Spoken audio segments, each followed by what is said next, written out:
Welcome to the Point of No Return podcast, a show at the intersection of technology and strategy. On this show, we interview industry leaders and experts to better understand how they think about strategy during this time of exponential progress. Welcome to another episode of the Point of No Return podcast. I'm really happy today to be talking to a very good friend of mine, Beth Thouin, Vice President of Marketing at Acquisio.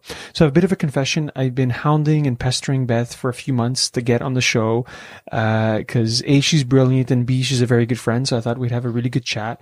And it turned out to be a great conversation, as I expected. Ben is a person that I've been friends with since we went to university, and I've always looked up to and admired, just given her knowledge and her skills, in the marketing world. I'll give you a little bit of her background in her quick bio. She's a speaker, mentor, and marketing hired gun for startups and tech companies. And right now she's working as VP marketing for one of Montreal's premier ad management platform, Acquisio. In the world of marketing, she believes in two fundamental principles: your why and your process. She has over 10 years in traditional and digital marketing, and she brings her expertise in customer development and validation to startups so that together they build and test acquisition strategies, channels, and messaging to create repeatable and scalable businesses. And we spoke about this quite in depth, given her lean technique, which was quite interesting and very in the early days of the whole lean startup movement. We spoke about her career in digital marketing, how she made the switch from traditional to digital, her lean approach and how she applies it to marketing, how she uses daily stand-ups and Slack at Acquisio in a really neat way, how Acquisio uses machine learning to optimize campaigns. And we got into the weeds here, but it's really interesting.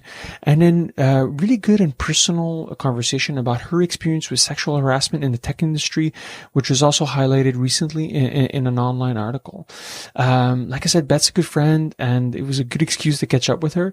And we really went deep on some really cool topics, and she was really generous with her time, and I think that you'll enjoy the conversation. Beth, thanks for being on the show.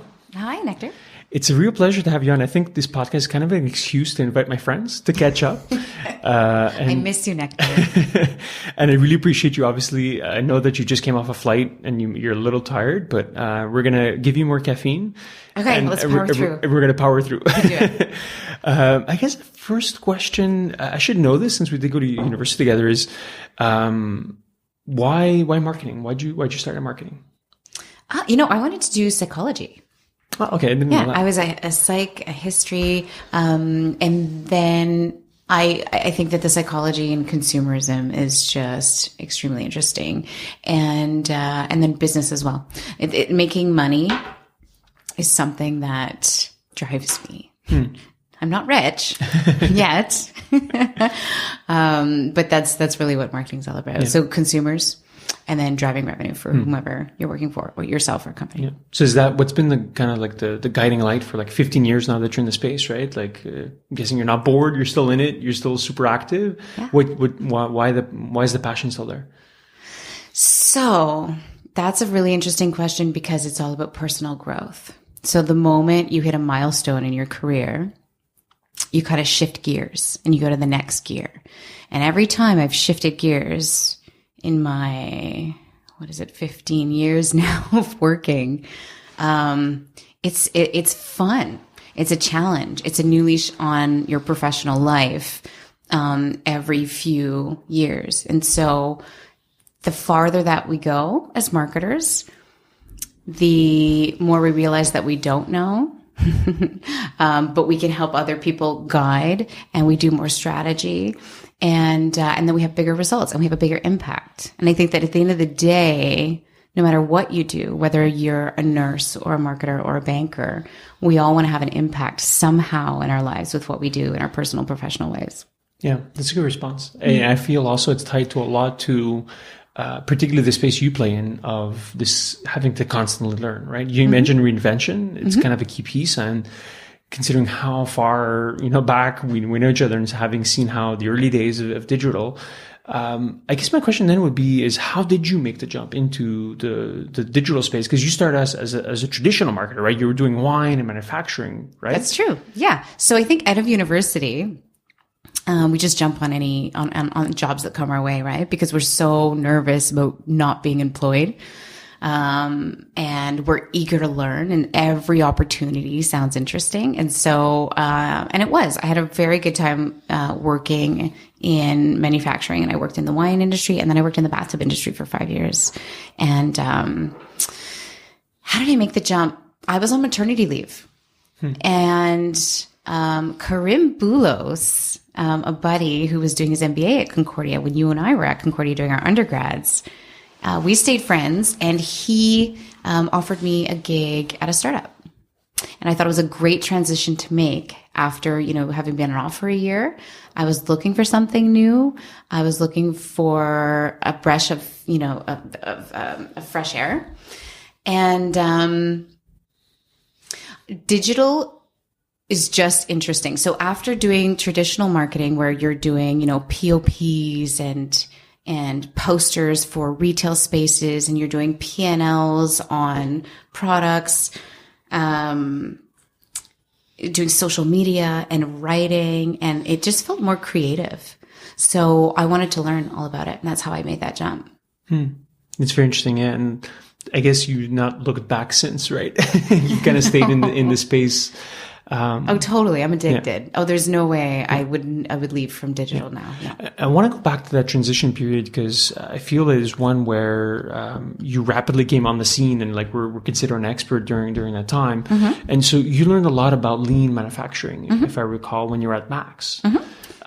How did you apply those principles in I think in a relatively early days still? I don't think the lean startup had came out yet. It was still very early, talking about this whole learn, measure, reiterate.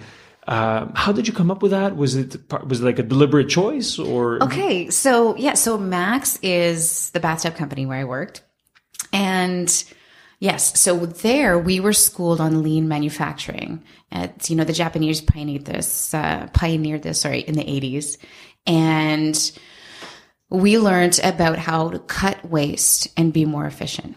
And when I mean learn, I mean, we had certifications weeks and weeks and weeks every year for everybody, every single employee in the company. So it was a great school about learning how to be efficient. And when I started working in tech, the first startup I worked for, they had invested hundreds of thousands of dollars into their business, okay? And personal money, privately funded. And when I asked them about branding, and I was asking them, okay, we're going to build your brand and your messaging, and what do customers absolutely need about your product? Like, why do they have to live with your product? Sorry, I can't live without your product. I am tired. Okay, hold on. I'm going to have a sip of coffee. And then they didn't know. And I remember it so clearly. My boss at the time said, well, I think that the customers need this. I was like, well, what do you mean you think? You haven't spoken with anybody. And they hadn't. And part of being lean is validating your products before going to market, right? So being lean, for me, it was an epiphany because it meant it wasn't only in the manufacturing world where you could apply lean. We could apply lean to processes. We could apply lean to product validation. And that's when I started talking with other folks in the startup community about that. And at the same time, Eric Ray's The Lean Startup came out. Yeah, it's a very fortuitous timing. It was perfect timing. That actually validated what I wanted to do, right? So it was great. And I was going around telling everybody, read this book. Don't start a startup without validating your ideas. And it all came together. And then that's where my startup growth came. Yeah. So now 7-8 years later, do you think that people get it? Do you think it's well understood, or is there still a lot of things to demystify? I think it's better.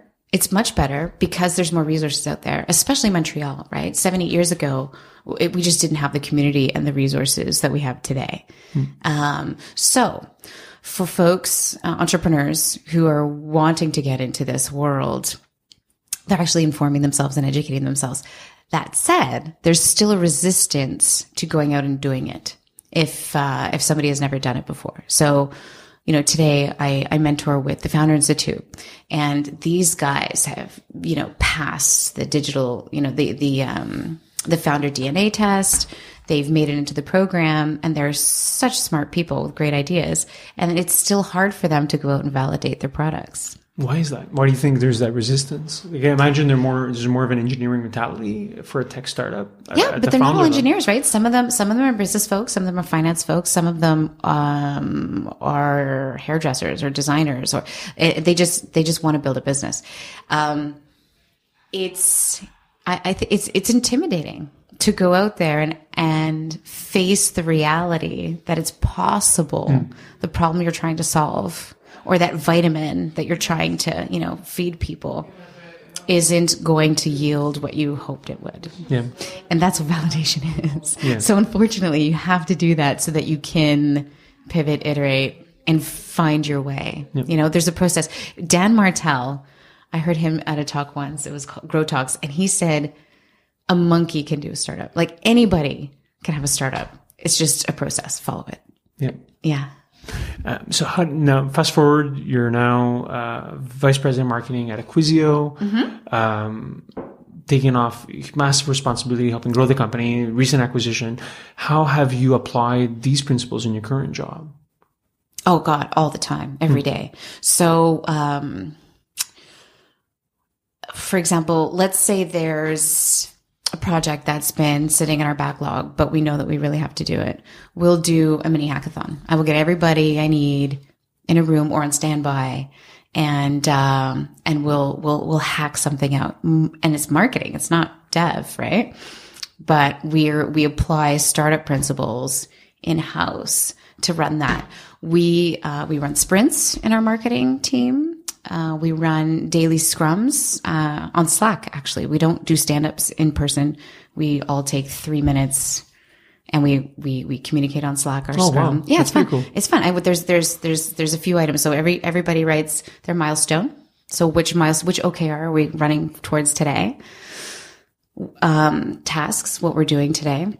Roadblocks, anything on fire, do you need help? And information, like I'm working from home, whatever, stuff like that. So that's how we all communicate, and it works phenomenally. So we have a strict policy of saying no to people, because it's marketing, right? So I mean, every department needs something from marketing, and that's what we're supposed to be. We are a service agency inside of, our organization. But because it's agile, we plan, we Kanban, we do all that stuff. Yeah. But you're also a huge revenue generator at the same time, right? Oh, for sure. Yeah. So 100% of the sales at Acquisio, I always say 100. Okay, let's say close to 100 are from inbound marketing. Yeah. Yeah. And that's just recent. That's in the past year. Yeah. So like you need to eat, breathe, sleep B2B marketing. B2B marketing is our thing. Yes. So we're tracking our leads, our campaigns, our channels every day. My one objective every month is to bring in quality leads. Yeah. Are they tied to revenue, profitability, or is it just a quantitative goal? No. It's tied to converted sales. Yeah. Well, you'd be surprised. Yeah. So I know. I hear you. Yeah. Yeah. No. So yeah, it looks like you're definitely more on the mature side. What are your current priorities right now? Like, what are you looking to achieve? So that's a good question. So last year we did a great job at setting up all of our agile processes, building out the velocity with a small team. We're 4, and feeding the funnel. So we've got that nailed, and now we have to get better at nurturing that funnel.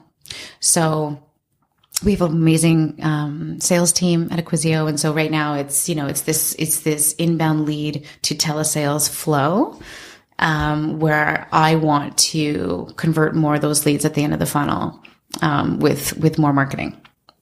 So yeah, it's definitely a good challenge. What has kept you up at night since you've taken on the role? Because it's been over a year now. So I was just curious to see what's been your biggest challenge. Oh, Lordy.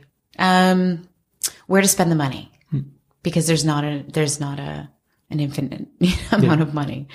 So budgeting, prioritizing, and yeah, it's really about making the right decisions on what to do.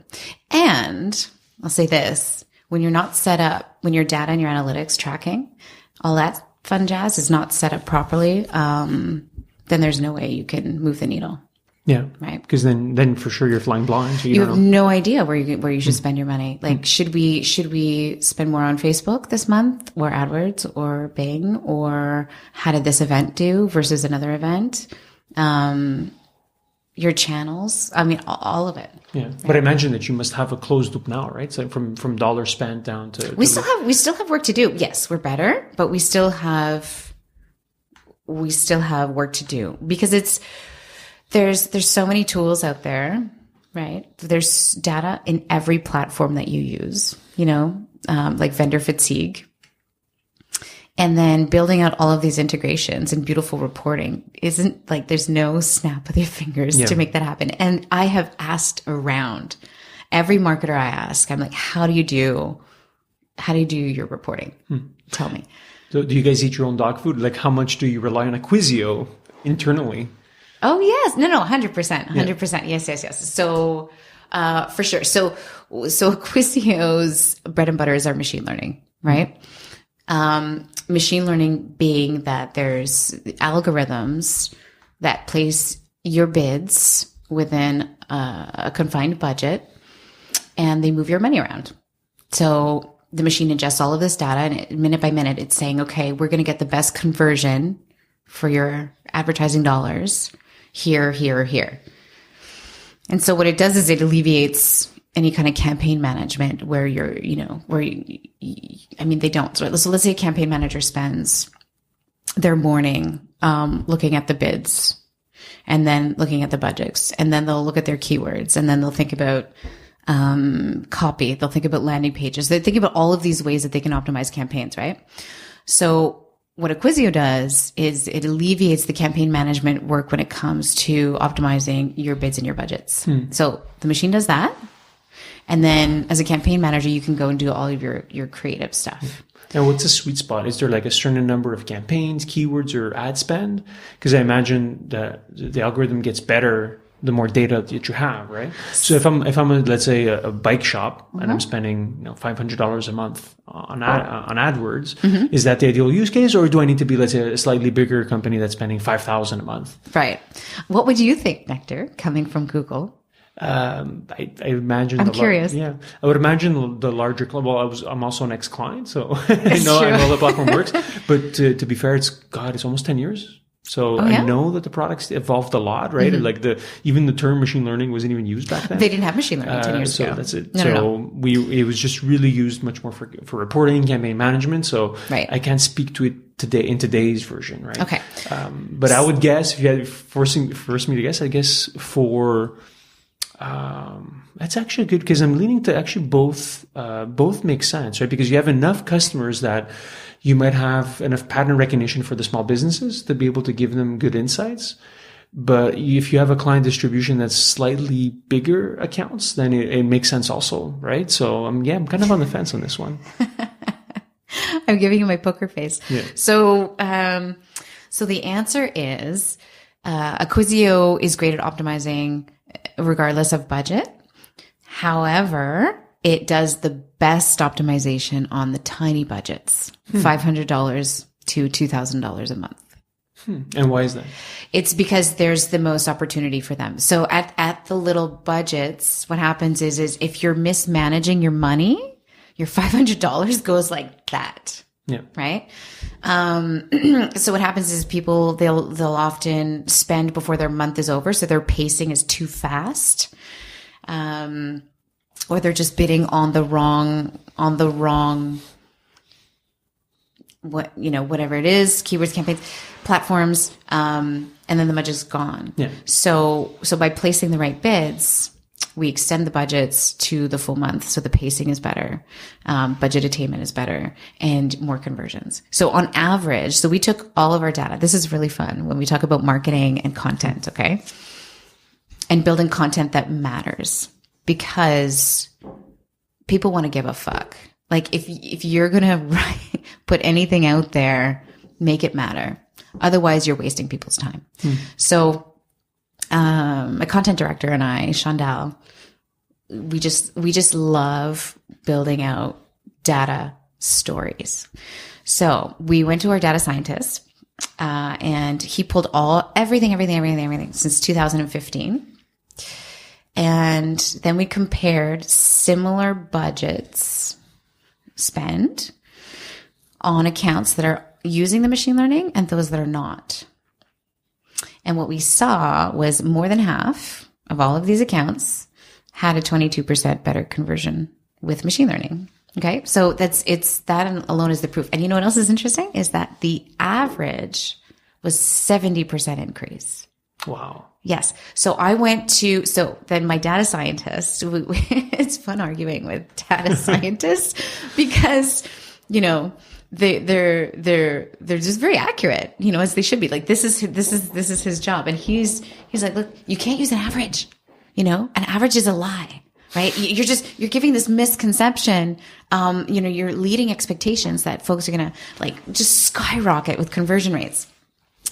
And you know what? He was right. And we didn't want to set that expectation as well. It's a little bit over, it just sounds like it's overbloated, right? So as a marketer, you don't want to make people think that you're blowing smoke.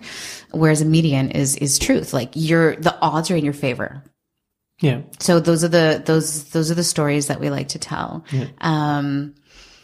But then when we split it up by larger budgets or smaller budgets, better conversions on smaller budgets. So what does the future hold now for Acquisio? It sounds like you guys you're winning your sales. There's recent acquisition from web.com. I think it was in late Q4. It was Q4 of last year. November, yeah. So how has it helped? How has it put rocket fuel on your growth? Okay. So Acquisio, we're a little over 100 people, right?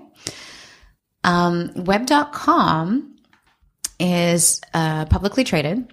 4,000 employees, and they sell digital marketing products and services. They have a very consultative approach, and they sell them to SMBs, right? And we sell, Acquisio sells to agencies who can, or they don't have to, but serve SMBs at scale. That's the idea.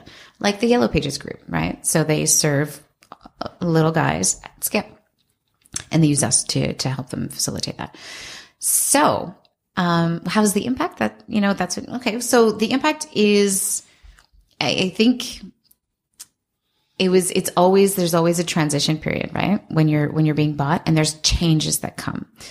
For those folks who embrace the change, it's beautiful. And for those who, are hesitant, or whatever that is, if they are stuck or have baggage, then it's harder for them. I have to say it's been swimming. It's gone swimmingly for everybody at Acquisio, because Web is so open and transparent with us about how they would like to work together, how we're going to integrate, the new resources that are available to us, all of this knowledge sharing between us. And so it's added work for everybody at Acquisio, because now we used to only know 100 people, and now we know hundreds of more people, but they're all very smart people, and there's a lot of fun work that we can do together. Yeah. It sounds like, I don't want to use the buzzword, but it sounds like a very synergetic combination, right? Oh yeah, totally. They're becoming our best client in a way, right? Yeah, that's a great outcome, right? Which makes sense for the deal. I want to switch gears a little bit and talk about the industry at large, because you sit, I get, in a unique position, having seen it grow. And like you mentioned, there was no tech community, back when you started talking about things like we Lean. used to meet up at McKibben's Pub. Do you remember that? Demo nights the first Monday of every month. Yeah. Yeah. So now there's actual events, and if you just open up Meetup, there's 2-3 every single night, right? So it's pretty amazing. But you've recently been outspoken on a subject of sexism and diversity, and we're curious to get your feedback on how you've seen it change. Obviously, you're coming at it from a strong female leader perspective, saying shit has to change. So curious to get your feedback on the progression and how we can make it change. Okay. Well, first I want to thank you, because you're such a good friend to me and supporting me in all of that article and my speaking out, or just, it wasn't even speaking out. So here's what happened is, Ian Jeffrey presented one of his writers at Montreal in technology to me, right? And he said, you should interview Beth for the Women in Tech series. And just by talking with Quinn, a great writer at Montreal Technology, she just wanted to know about my career, my transition. Then what is it like to be a woman in tech? And the first thing that came out of my mouth was, well, I've been called a bitch a lot. And she said, tell me more. And so we had it out. We had this amazing sharing of both of our experiences. Only she wrote about mine. And it's not only Quinn, it's so many women. We talk about this a lot. So here's the thing is, it's very obvious when you're the only girl in the boardroom, right? And it's very obvious when men hit on you. I had a startup that I worked for. I was employed, and the CEO showed me his dick on a pic on his phone. Yes. Like, how does that happen? It was, oh, do you want to God. see my daughter at her concert? Opens his phone, his gallery, and swipe. Oh, that's my dick. And then swipes again. Oh, wait, no, that's my dick again. Do you know what I mean? So that was years ago, and I was a little younger. And so I don't know if that would happen to me today, right? But so when you ask, how does it change? I guarantee you, Nectar, that is still happening today to other girls. And so the reason why it's important to talk about it is, one, for men to be conscious that it's not okay to show photos of your private parts to your employees or your colleagues. Hell, even your friends, just not appropriate. And it's not okay, to hit on people. I've had a VC comment on my backside. And I remember this was the day before a startup festival. And I was so shy about it. And it was on a Facebook Messenger when he had messaged me this note. Okay. And so I show up at startup festival with a long shirt covering my backside, because all of a sudden this is what I have to think about. And why should I have to think about that when I'm going to Startup Festival to learn and prosper and network and have a good time, and those are little stories. But here's the thing is, for women, it's just nonstop. It happens all the time. And it's to everybody, all of them. So is it because there's not, is it because the sample size of women in our community is small? Like, there's just a small pool of us? Or is it a behavioral issue with men? I think that men often don't realize that they're making women uncomfortable, that they're making women question their worth in this space, just by doing these little things. And the compound effect of those little things on one woman is profound, right? And so women build up shields, or they become quiet, they don't stand out enough, they don't speak up enough, whether it's about a sexual harassment piece, or whether it's about a business case. You know what I mean? So it's sad. And I think that, we just have to talk about it a lot more. Well, yeah. Thank you for sharing, Beth. I'm guessing it's not easy. Was it TMI, Nectar? Yeah, no, definitely intense. And I as a guy, it's hard for me to relate, right? Like, you never think of these situations, right? Right. And I think you've obviously have had to develop a coping mechanism, right, throughout the years. And it almost feels like you shouldn't have had to, but you have, and it's. Well, that's the hard part is, it's not a victim play here, right?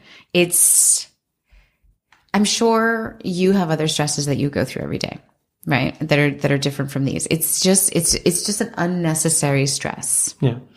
And for a gender that's been oppressed for centuries, right? Yeah, since the dawn of time. Yeah, exactly. And so I would love to see men and women rise above this Since kind of that behavior. article came out in Montreal Tech, have you seen any improvement? I know you've had a lot of people reach out to you, for instance, but has there been any stories that you want to share that you think have been inspiring because of your openness about this? So funny. I had a few folks message me and say, "Hey, you forgot about this time." Do you remember the other time you were called a bitch? And I said, "Oh yeah, I did forget about that." There's just too many to recount. And there was about 4 interns who I've worked with over the years who reached out, who were just over the moon inspired, and they shared their stories as well. And it's just nice to share. And it's nice. I had a guy, a young man, well, not even young, early 30s, reach out. I've worked with him, and he said that this inspired him. And he said, maybe one day I will break out of my shell and build up my confidence, because I've coached him many times just on that one piece of his. And it's not even a weakness. It's almost a strength. He can turn his weakness into a strength. I'm sure of it. But that came from a male. So that was nice. So all of those messages made me feel very good about that article. It's a little impact, but like we started out this conversation saying that, everybody wants to make an impact in one way or another. And I think that was a little piece for us here in Montreal. Anyway. Yeah. Thank you. And thanks for playing a role there. I feel like it's tough to switch back to, hey, let's talk about B2B marketing. Sure. No, we can talk about B2B marketing. I love that. It's like, let's go back to geeking out, like we always do. I guess one or two last questions on just the space, because like, I feel like since I have you and you're such a knowledgeable person about the field, what are you most excited about that's coming up in B2B marketing that you're really spending a lot of your brain space thinking about? Okay. Cool. I haven't figured it out. So this is what's on my mind, but I don't have the answer. Maybe this is what you and I can geek out on later over a beer. Is what's next? Okay, so the B2B space is cluttered. It's harder and harder for us to do lead gen. Now, you're a business guy. You can relate. Anybody can relate to this. The inundation of emails and solicitations that we're getting on every channel. We're getting them with chatbots on Facebook. We're getting them on LinkedIn. I have email inbox anxiety, right? Just because of those reasons. And so, as a marketer, marketing to marketers, I get it. I get why everybody doesn't want these solicitations anymore. And so, we're working on phenomenal content. That's how we're trying to build a brand relationship with marketers. But there's got to be something else. Like, what is this next wave of, so white papers, webinars, they've been around now for a decade. What's next? Account-based marketing is what a lot of folks are talking about, but account-based marketing is just a fancy word for direct marketing. Yeah.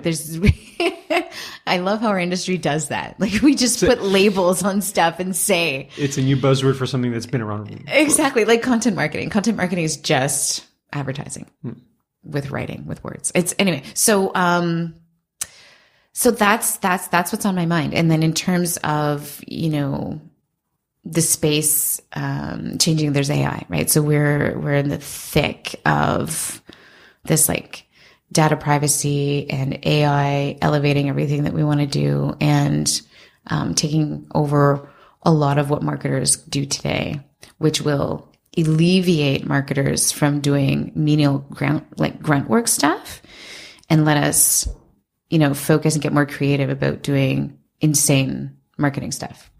So I'm excited about all of that. I think there's going to be some changes in the next 5 years, and I got to do some digging to figure out what it's going to be. Yeah. What do you think? Do you have any ideas? No, that's great. That's great. Along the same lines, I think you mentioned this whole, I go back to Seth Godin's book about permission-based marketing, right? Right. And it's truer every single minute now, where you just have this kind of like algorithmically generated spam. That is sometimes well-intentioned, sometimes not, right? And then I think just people don't realize that to break through, you actually need to be relevant, right? And the whole machine learning / AI thing can be gas in the fire to make you hyper relevant, or it could be the opposite and like put spam on steroids. So it's kind of like this fork in the road of where we're going. And the smart people are doing it, I find, in an intelligent way, kind of like with you guys. It's like, get them to come to you, which is the best. And also from a business perspective, you have a much higher close rate because it's more effective. People are coming to you. You've generated an interest. So you're then able to communicate value and where you bring value. Yeah. Versus like, I don't know how many like random phone calls I get or random emails.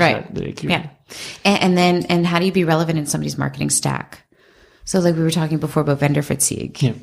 We have a dozen vendors that we're working with at any given time. And do I need another one? No, I don't want another one. But if you come to me with proof that you're either going to help me save money, be more efficient, or make me money in a fun way, because that's all I want to do during my day is have fun with marketing, then fuck off. Like, don't talk to me. So that's what I'm trying to, we're trying to position Acquisio is in that in between space.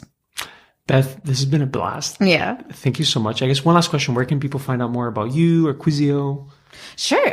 People can LinkedIn message me. No problem. I'm active on LinkedIn, Twitter. Acquisio is acquisio.com.